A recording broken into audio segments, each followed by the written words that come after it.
So our next topic is stroke, and before we get into the details of the stroke, I'll just give a basic idea regarding the blood supply towards the brain in one slide. So as the anterior part supplied by the carotid from the carotid arteries, internal carotid arteries, the middle and anterior cerebral arteries supplies the frontal, parietal, temporal lobes, basal ganglion, and part of the diencephalon, that is thalamus and hypothalamus. As the posterior part of the brain by the vertebral arteries, from the vertebral arteries, the basilar artery. So mid and lower temporary occipital lobe, cerebellum, brainstem, and part of the diencephalon is again supplied by the posterior. Posterior part is supplied by all these vertebral and basilar arteries, along with the anterior and posterior cerebral arteries and anterior and posterior communicating arteries, which makes the circle of Willis complete. That's the connection between anterior and posterior circulation. That's why the anterior and posterior cerebral and anterior and posterior communicating arteries. So any kind of obstruction in this circulation pathway will lead to stroke or the death of the brain cells concerned. Stroke or cerebrovascular accident, it's also called as CVA, cerebrovascular accident. The definition is it's a clinical syndrome of rapid onset resulting from cerebrovascular deficit lasting more than 24 hours or causing earlier death.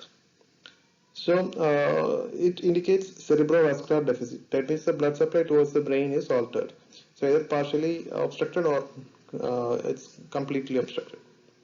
And it can arise suddenly. The symptoms arise suddenly. It's a syndrome, not a diagnosis, because it's a group of symptoms indicating some kind of damage to the brain. It lasts more than 24 hours, or if it's a massive area is involved, or it can cause an earlier death. So usually a stroke occurs when a blood clot blocks a blood vessel. That means obstruction. That we have learned about thrombosis and embolism and all. So either a thrombus or an emboli or something like that. If it blocks an artery, it can produce stroke. Or when a blood vessel breaks, that means a hemorrhage. So a hemorrhage occurs in a blood vessel and the blood supply towards the concerned part is lost. So it interrupts the blood flow to an area, both of them, either the blood clot or blood vessel hemorrhage. It interrupts the blood flow to an area of the brain, leading to death of the brain cells, that area surrounding it, surrounding the clot or the hemorrhage. So it produces a syndrome called as stroke. So when we look into the types of stroke, there are three types of stroke. That is the ischemic stroke mentioned earlier. There's a clot leading to lack of blood supply. Then hemorrhagic stroke, that's a hemorrhage or bleeding occurs or a breakage of a blood vessel. And the last one is TIA or trans ischemic attack. It's called as mini stroke, and the first two are considered as the major types of stroke. And among these first two, again, ischemic clot makes up approximately 87% of all strokes, and whereas hemorrhagic strokes is only 10 to 15%, comes around 10 to 15% of the total strokes. And ischemic is a clot formation, as I have told. It's of two types. Clots, as we have learned, it's of two types, embolic and thrombotic. It's due to embolism and thrombosis. In embolic, the clot travels to the brain from another part of the body. That means a thrombus or any plaque or something is developed in another part of the body, and it is detached from that area and it reaches the brain and it enters into the microcirculation in the brain and it produces obstruction. That is embolism or embolic clot. Whereas thrombotic clot, its clot develops in the artery itself, right in the brain. Again, hemorrhagic, it's of two kinds. That is intracerebral hemorrhage, that is bleeding into the brain, into the intracerebral, into the cerebrum. That is the microcirculation into the cerebrum. The arteries can break. And again, subarachnoid hemorrhage. When arachnoid matters and dura mater, etc., they are outside covering of the brain, called as meninges. And subarachnoid So the area below the arachnoid metal, that is, if there is any hemorrhage in that area, that is called as subarachnoid hemorrhage. That is, the bleeding comes around the brain. So one is into the brain and another is around the brain. That is intracerebral and subarachnoid. And hemorrhagic stroke is less common, but it is more deadly also. I'll explain it. And the next one is transient ischemic attack, or TIA. It's also called as mini stroke. It's a warning sign of a future stroke, and up to 40% of TIA person will have a future stroke. It is a brief stroke-like attack, and it resolves within minutes to hours, or at least within 24 hours. But still it requires some kind of medical attention, since we need to distinguish it from the actual stroke and TIA. And the symptoms of TIA are same as that of stroke, which we will deal later. And usually these are transient and resolves within 24 hours. Okay, so why it is called as a warning sign of a future stroke? Because the ischemic attack, in the ongoing ischemic process, or a kind of a thrombus is forming inside an artery, and it is obstructing the blood flow in between. So whenever there is an obstruction, whenever there is some kind of obstruction, partial obstruction, and adequate blood supply is not reaching the brain in some conditions, the person may feel the symptoms, or person may feel unconscious. But as soon as since the obstruction is partial, the blood supply again continues, and the symptoms are reversed.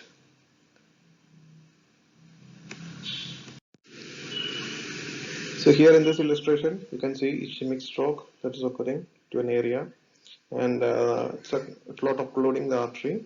You can see as in the diagram, it's mostly in the middle cerebral artery and its branches. Lenticular arteries are there, which supplies into the cerebrum. So this area is mostly prone for ischemic strokes. Whereas the intracerebral hemorrhage and subarachnoid hemorrhage, these are hemorrhagic strokes. Then intracerebral is more common than subarachnoid. So it's bleeding into the brain and bleeding around the brain, you can see in the picture. And usually in the junction of anterior communicating arteries and anterior cerebral arteries, hemorrhage occurs. Most commonly in the middle cerebral artery bifurcation, so hemorrhage is seen. I will just go through the risk factors for the formation of stroke. There is lifestyle risk factors. There is being overweight or obese. Then physical inactivity, heavy or binge drinking alcohol. So heavy drinking or excessive indulgence, binge drinking. Then use of illicit drugs such as cocaine and methamphetamines.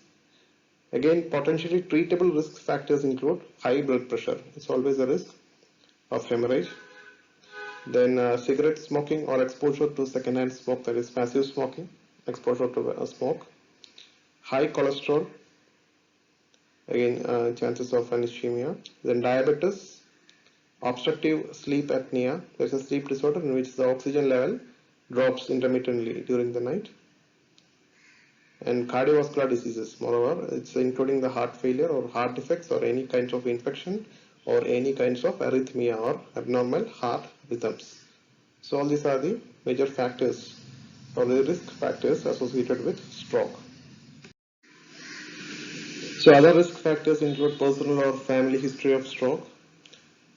If you are having a family history or someone in the family is having it, you have more chances of having it, attaining it.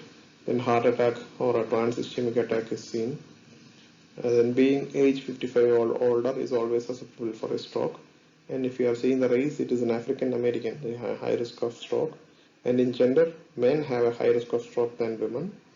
And women, if they are using some birth control pills or hormone therapies that include estrogen, they have a more risk. It's seen that there is a more risk towards attaining stroke in the later stages of later ages of life.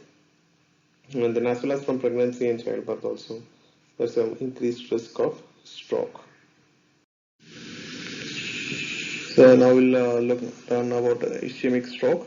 That is, it's caused mostly by the atherosclerosis, formation of atheromatous plaque in the blood vessel, and eventually it can produce thrombus formation, and it's the most common cause for the ischemic stroke. And sometimes it can be silent ischemia also, where there is no symptoms or very less mild symptoms are seen, and the patient may or may not be aware of the symptoms, because he may be feeling only mild headache or dizziness, and eventually it may lead to a stroke, because when it's a small area or a small blood vessel alone is occluded, such silent ischemia can occur.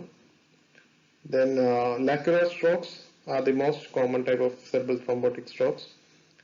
Lacular stroke, it accounts for the 20% of all strokes. You can see in the picture, it results from the occlusion of small, deep, penetrating arteries of the brain. So you can see the middle cerebral artery, and from that, the medial and lateral lenticulostriate arteries arise, which supplies the cerebrum deep. It penetrates into the cerebrum and supplies that area of basal ganglia, etc. And any occlusion in such deep penetrating arteries, it is called as lacular strokes, because the thrombosis in that area lead to small areas, small infected areas, because the blood supply is lost. The area becomes infected, and such small infected areas are known as lacunes.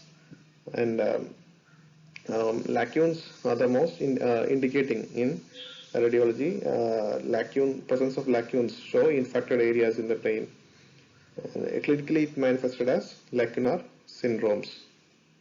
And large vessel thrombosis, as you have learned earlier, the causes by the virtuous triad, as you have explained. And both these conditions, all these conditions, the ischemic stroke in general, it is often preceded by the trans-ischemic attack, or TIA, or mini stroke. And when we learn TIA, I have told that there is a future, it's a warning sign of a ischemic stroke, because it indicates an ongoing obstruction to the blood vessel, and ischemia, an ongoing ischemic process is going on in the blood vessel, and the person may feel symptoms which is transient or which is reversed when the blood flow regains. And if that condition continues, it may go for a complete obstruction, and it can produce a major stroke. I'm just refreshing a large vessel thrombotic occlusion, that is virtuous triad. It can be due to three factors. The triad is three factors, that is a blood vessel injury, maybe due to hypertension or atherosclerosis or vasculitis, or it can be due to stasis or turbulence in the blood flow, that is due to atherosclerosis again, or atrial fibrillation, and other valve disorders which causes improper output of the blood, cardiac output, and there is stasis of the blood leading to formation of a thrombus. Then hypercoagulable state, that is increased number of platelets, or any deficiency of anticoagulation factors, or presence of poor coagulation factors, or CA conditions. So all these can alter the coagulation physiology of the blood, and it can cause thrombus. So all these can induce large vessel thrombus. So it's a virtuous triad. And in small arteries, I mentioned in the previous slide, that is lacunar stroke. So these are the kinds of these are the causes of ischemic stroke. Again, the types, when we discuss the types, it is of two types, that is the embolic stroke and thrombotic stroke. That is the major types of ischemic stroke, and these are the reasons for it. Now after cerebral thrombosis, we will just say about cerebral embolism, or an embolic stroke. It is less frequent than the thrombotic stroke. Here the blood clot, it forms elsewhere, or the embolus is formed elsewhere, and it travels through the bloodstream and lodges in the cerebral artery. So artery to artery, it can occur, artery to artery, from one artery to another artery, a smaller artery, that is from the carotid bifurcation or aortic arch to the smaller arteries. Then cardioembolic, that's from the heart. In cases of MI or mitral stenosis, myocardial infarction or mitral stenosis or atrial fibrillation or bacterial endocarditis, all the residual part of some kind of plaque or something can or a thrombus itself can detach and become a thromboemboli. That is cardioembolic reasons. Then it can also occur in vein to an artery. It's also called as paradoxical embolism. I explained in embolism chapter what is paradoxical embolism. That is from veins. Usually from the veins the blood is reaching the right heart. And so the embolism it can occur. First stasis is occurring, a thrombus is occurring in the right heart or in the veins, it reaches the right heart, and from there it reaches the lungs, causing a pulmonary embolism. In case if there is a septal defect in the right heart, that means the right atrium and the left atrium, the septum, there is a defect, means foramen ovale or patent foramen ovale or a atrioseptal defect is there. So there is a mixing of blood that is taking place, and what happens is that then to the left heart, through the septal defect, the thrombus or the emboli reaches the left heart and it reaches the systemic arteries. Again, it may lead to, it may pass through the internal carotid arteries and reaches the brain. So that is called as a paradoxical embolism, from vein to an artery. So these are the reasons for cerebral embolism.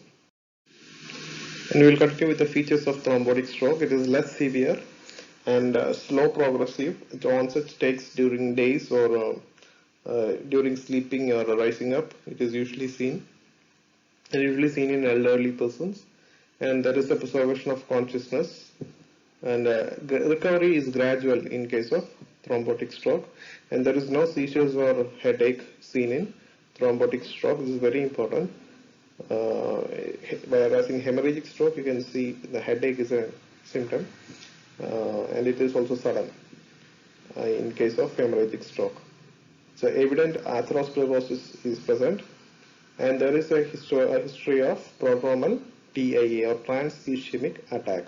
So when we ask the patients, we can patient or bystander, we can get the history of previous trans-ischemic attacks, or the person may get dizzy or he may fall unconscious for a few minutes.